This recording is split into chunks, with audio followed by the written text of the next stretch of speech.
कार्यक्रम के पुण्यार्जक हैं श्री सुदर्शन जैन, आशा जैन, गौरव जैन, दिव्यांगी जैन, सुमित जैन, हेतव जैन, शिवाजी नगर, गुरुग्राम। नमोस्तु महाराज जी। महाराज जी, ये मेरी जिज्ञासा ये है कि आपने अभी सूर्य की गलियां बताई थी, लेकिन मेरी जिज्ञासा ये है कि क्या चंद्रमा की भी कोई गलियां होती हैं और कितनी गलियां होती हैं? श्रीमान जी पवन कुमार जी गुड़गांव से, और उनकी जिज्ञासा है कि जो चंद्रमा है उसकी कितनी गलियां होती हैं। तो अपन देखते हैं कि एक महीने में दो पक्ष होते हैं, एक कृष्ण पक्ष कहते हैं, एक शुक्ल पक्ष कहते हैं। 15 दिन का शुक्ल पक्ष और 15 दिन का कृष्ण पक्ष है। तो इसलिए अपन देखें कि सूरज जो चंद्रमा है, चंद्रमा की जो गलियां हैं वो 15 होती हैं, है ना। तो सूर्य तो 184 गली में और चंद्रमा 15 गलियों में घूमता है। तो पहली गली से 15वीं गली में, 15वीं गली से फिर वापस पहली गली में वो चंद्रमा जाता है। और अपन देखेंगे कि जब वह निकट पहुंचता है तो एक अपने कृष्ण पक्ष और शुक्ल पक्ष है, जब वह पूर्ण रूपेण पहली गली से लास्ट गली में जाता है तो पूरा खिल जाता है, पूरा खिल जाता है ना। जैसे अपन कहते पूर्णिमा आ गई, पूर्णिमा, है ना। और जब वह चलते चलते फिर वापस आता है पहली गली में तो अमावस्या आ जाती है ना। अमावस्या आ जाती है, अंधेरी छा जाती है ना। तो वो 15 गलियों में चंद्रमा अपने चक्कर लगाता है। तो एक जब जैसे जैसे चंद्रमा कम होता जाता है तो गोल से और कम हो गया, कट गया और कट गया और कट गया, ऐसे करते करते में क्या करता है, पूरी तरह से ढक जाता है। तो वो अंधेरी रात यानी अमावस्या और एक बार पूनम, ठीक है ना। नमोस्तु गुरुदेव। मेरी जिज्ञासा है कि जो सूर्य ग्रहण पड़ता है तो ये कैसे पड़ता है और क्यों पड़ता है? नमोस्तु। श्रीमती शिल्पी जैन गुड़गांव से, और उन्होंने अपनी जिज्ञासा ये रखी कि सूर्य ग्रहण या चंद्र ग्रहण, दो ग्रहण पड़ते हैं अपन देखते हैं। तो ये जो सूर्य ग्रहण और चंद्र ग्रहण कैसे पड़ते हैं, है ना। तो जैन दर्शन इसके बारे में क्या कहता है, तो अपन ये देखेंगे कि सूर्य ग्रहण हो या चंद्र ग्रहण हो, जो 9 प्रकार के ग्रह होते हैं, ग्रह जो 9 ग्रह हैं उनमें एक दो ग्रह है उसका नाम है राहु और एक का नाम है केतु। ये राहु और केतु हमेशा किसके पीछे रहते हैं? ये सूर्य चंद्रमा के पीछे। राहु सूर्य के प्रति तो चंद्रमा केतु के प्रति। तो ये बिल्कुल जैसे फूल और कांटे एक साथ रहते हैं, ऐसे ही ये राहु और सूरज और केतु और चंद्रमा एक मतलब एक आगे पीछे रहते हैं। और सारे ग्रह क्या करते हैं, जैसे सूर्य चंद्रमा चक्कर लगाते हैं मेरू के, ऐसे ही ये ग्रह नक्षत्र तारे सब चक्कर लगाते हैं, है ना, मेरू के। तो अपन देखेंगे कि ये जो राहु और केतु है, अपन उदाहरण देखते हैं, जैसे मान लो ये, है ना, क्या है, सूर्य है और ये पीछे राहु है। अब अपन ये चक्कर लगा रहे हैं, तो जैसे अपन देखते हैं ना छोटे छोटे बच्चे, वो कौन सा गेम कहते हैं उसको, छूने का, एक दूसरे को दौड़ रहा है, वो पीछे पीछे भाग के दौड़ छू लेता है उसको, छिया पाती, है ना। तो छिया पाती जो गेम बच्चों की तरह, तो ऐसे एक प्रकार का ये मान के चलो कि ये सूर्य को छूना चाहता है ना। और ये सूर्य अपनी गति से चल रहा है, तो ये क्या करता है कि जिस अपनी गति से चल रहा है ये अपनी गति पकड़ लेता है थोड़ी सी, और गति पकड़ता है तो ये करता है कि, है ना, जैसे दो गाड़ियां जब चलती हैं रोड पर तो ओवरटेक करती हैं, ओवरटेक करती है ना। तो ऐसे ही ये जो राहु है ये क्या करता है, सूर्य को ओवरटेक करता है। अब ओवरटेक करता है तो क्या करता है, पीछे निकल जाए तो कुछ ना हो, निकलता आगे से ही है। तो ये क्या करता है कि जा रहा है ऐसे चलते चलते ओवरटेक किया और बाद जा करके ये पूरा आगे आ गया। अब जितने हिस्से में आया उतना सूरज कम दिखेगा, और आ गया तो और कम दिखेगा, और आया तो और कम दिखेगा, और आया तो और कम दिखेगा, और आया तो और कम दिखेगा, और आया तो और जब पूरा ढक दिया, पूरा ढक गया, है ना। इसका पोज अपन जो रोज पेपर में देखते हैं, है ना। और फिर उसके बाद जा करके ये निकलने लगा वापस, अब ये आगे आ गया, है ना, ये आगे निकल गया, ये पीछे रह गया, ये फिर चला गया आगे की ओर। तो ये जब सामने आ जाता है राहु, और अपन देखेंगे इस राहु का जो आकार होता है, राहु केतु का, सूर्य की अपेक्षा हल्का सा कम होता है। तो इसीलिए जब देखेंगे पूर्ण रूपेण यदि ग्रहण पड़ता है, तब भी अपन देखते हैं कि जब दूसरे दिन पेपर में फोटो आती है तो अपन देखते हैं कि चारों तरफ एक गोल्डन कलर की जो लाइन दिखाई देती है हल्के हल्के। वो क्यों दिखाई देती है? क्योंकि ये राहु केतु हल्का सा छोटा है, अगर पूरा होता तो पूरा ढक देता उसको भी, तो ये ढक देता है, उसका नाम ग्रहण है ना। बाकी वो कुछ बिगाड़ता नहीं है सूरज का, कोई भी ग्रह एक दूसरे के नुकसान नहीं पहुंचाते। ये तो मनुष्य हैं कि एक दूसरे का नुकसान पहुंचाते हैं, पर बाकी कोई भी ग्रहण वो अपना काम कर रहे हैं और चलते रहते हैं। तो ये समझ में आ गया ना। ऐसे केतु है चंद्रमा को, वो भी क्या कहता है पीछे पीछे चलता है, और जब ओवरटेक करता है तो वो ग्रहण कहलाता है। तो इस प्रकार से ये ग्रहण पड़ते हैं। तो अपन सबको समझ में आएगा ना। यदि आपके मन में कोई जिज्ञासा है, कोई प्रश्न है, या आपके घर में कोई आपसे प्रश्न पूछता है, तो आपको घबराने की आवश्यकता नहीं। आप टाइप करेंगे इस नंबर पर और मैसेज बना करके यहाँ भेजेंगे, जिससे आपकी हर जिज्ञासा का समाधान आदिनाथ चैनल पर दे दिया जाएगा। नमोस्तु मुनिश्री, मेरी जिज्ञासा है कि सूर्य और चंद्रमा में कौन से भगवान विराजमान हैं? श्रीमती ऋतु जैन सेक्टर 4 गुड़गांव से, और उनकी जिज्ञासा है कि हे मुनिराज, और उनकी जिज्ञासा क्या रखी उन्होंने कि सूर्य और चंद्रमा में कौन से भगवान जी विराजमान है। तो अपन देखेंगे कई लोगों में ये मान्यता है, कोई कहता है कि चंद्रमा में तो चंद्र प्रभु भगवान है ना, और सूरज में कोई कहता पद्म प्रभु भगवान हैं। तो अपन ये देखेंगे सूर्य चंद्रमा कैसे हैं, शाश्वत हैं। भगवानों का समय तो खत्म हो जाता है, कार्यकाल उनका खत्म हो जाता है, मगर सूर्य चंद्रमा का काल कभी खत्म नहीं होता। तो इसलिए अपन देखेंगे कि कोई भी प्रेजेंट में जो तीर्थंकरों की आवली जो होती है या परंपरा होती है, उनमें से कोई भी तीर्थंकर भगवान सूर्य चंद्रमा में नहीं होते।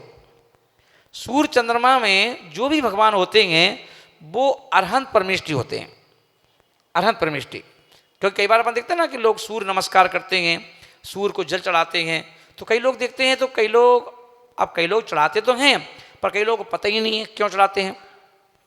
तो वो क्या करते हैं कि सूर्य को ही देवता मान लेते हैं कि किसको भैया जल चढ़ा रहे हो, कहीं सूर्य को, किसको नमस्कार कर रहे हो, बोले सूर्य को।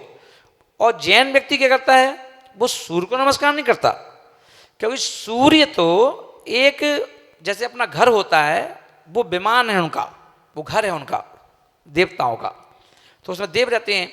तो देव रहते हैं तो इसलिए वो विमान है, और विमान है चलता हुआ, उनका विमान चलता रहता है। उनका मकान कैसा है, घूमता हुआ।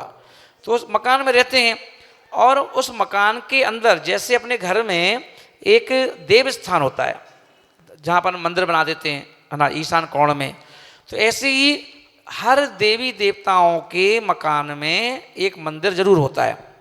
और उस मंदिर में नियम से अपन देखेंगे कि बीतरागी भगवान की प्रतिमा होती है ना। वहाँ पर किसी अन्य धर्म के कोई भी देवी देवता नहीं होते, वहाँ पर सिर्फ कौन होते हैं, वहाँ पर बीतरागी भगवान की मूर्ति होती है, और सारे देवी देवता उनको नमस्कार करते हैं, उनकी पूजा करते हैं। क्या समझ के करते हैं, अपन तो उनको भगवान मान के करते हैं, पर वो लोग उन्हें कुल देवता मानते हैं कि हमारे कुल देवता हैं, और कुल देवता मान करके उनकी पूजा करते हैं, अर्चना करते हैं। तो इसलिए अपन देखें सूर्य और चंद्रमा में कभी भी, है ना, जो प्रेजेंट में यानी जो वर्तमान के तीर्थंकर हैं उनकी कोई मूर्ति नहीं होती, किसी को कोई नाम नहीं है, क्योंकि वो हमेशा रहना सूर्य चंद्रमा। इसलिए वहाँ पर अरहंत परमेष्टि हैं, और जिनका कोई नाम भी नहीं, जिनका कोई चिन्ह भी नहीं, इसलिए वो हमेशा रहते हैं। और हम सब लोग जब भी नमस्कार करते हैं, जैन व्यक्ति यदि नमस्कार करता है, कहीं मंदिर नहीं मिला, कहीं मंदिर नहीं है, और अपन वो मंदिर जाने का नियम है, तो हम क्या करें, तो फिर उस समय हम सूरज को देख करके और उस समय ये भाव करते हैं कि सूर्य में विराजमान अरहंत परमेष्ठी के चरणों में मैं बार बार कोटि कोटि वंदन करता हूँ या करती हूँ, नमस्कार करता हूँ या करती हूँ, है ना। और मुझे सद्बुद्धि दो, मैं आपको अपनी आंखों से देख नहीं पा रही, पर मैं कल्पना कर रही हूँ कि कैसे वेदी में भगवान विराजमान होते हैं, ऐसे आप सूर्य में भी विराजमान हैं। आपको नमस्कार। नमोस्तु महाराज। हाँ। जैसे जैसे परीक्षा पास आती है तो डर लगने लगता है, उसको कैसे काबू करें? कुमारी संचिता जैन, सेक्टर 4, गुड़गांव से।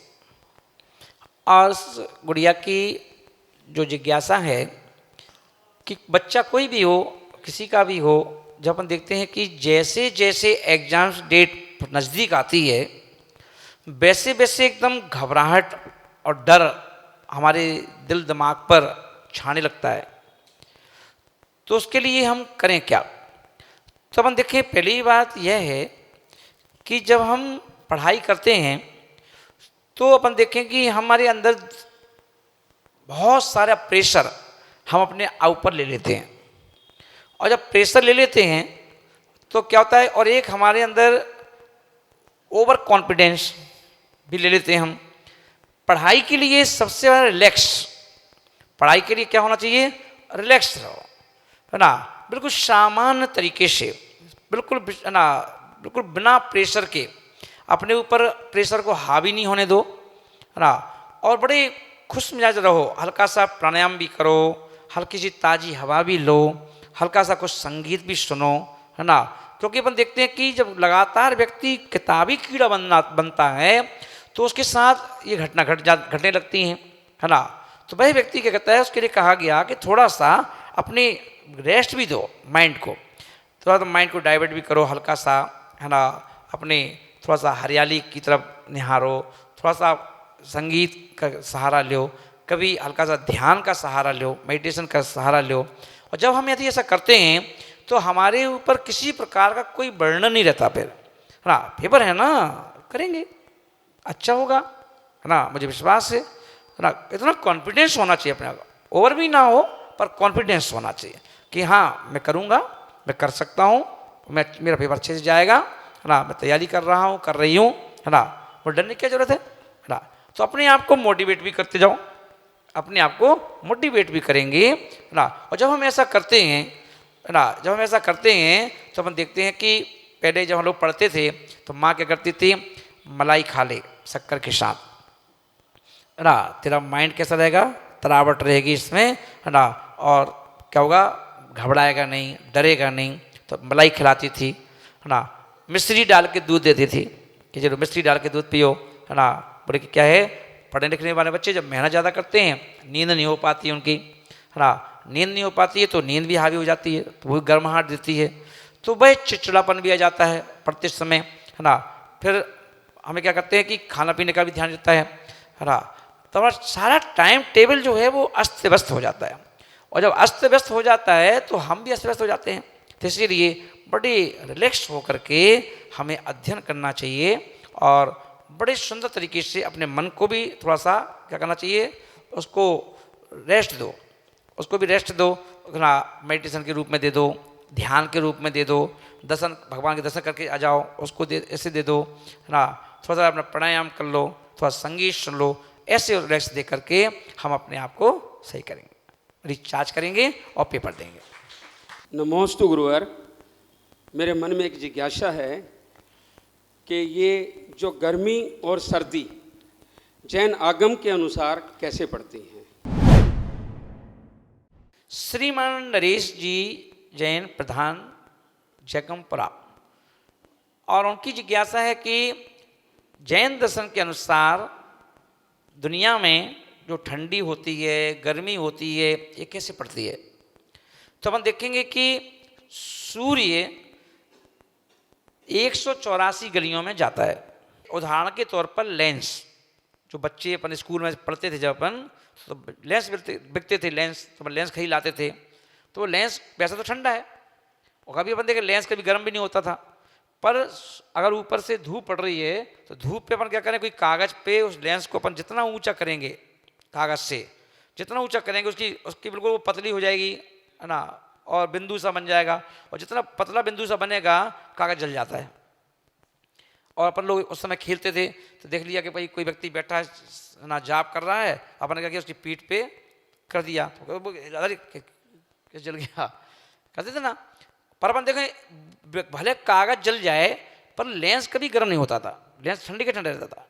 तो ऐसे ही तो सूरज है लेंस की तरह, तो उसकी किरण गर्म है, और वह सूर्य क्या करता है कि जब 184वीं गली में पहुंचता है तो वो सुमेरु पर्वत से बहुत दूर पहुंच गया, सुमेरु पर्वत से तो इतनी दूरी पे पहुंच गया कि जो उसकी किरणें वहाँ से निकलती हैं तो वो किरणें हमको और ज़्यादा गर्मी देती हैं। अपन कहते हैं 9 तपा लग गए हैं, मई जून का महीना है, तो उसका समय निश्चित है कि मई जून के महीने में सूरज क्या करता है, अपनी आखिरी गली में पहुंच जाता है।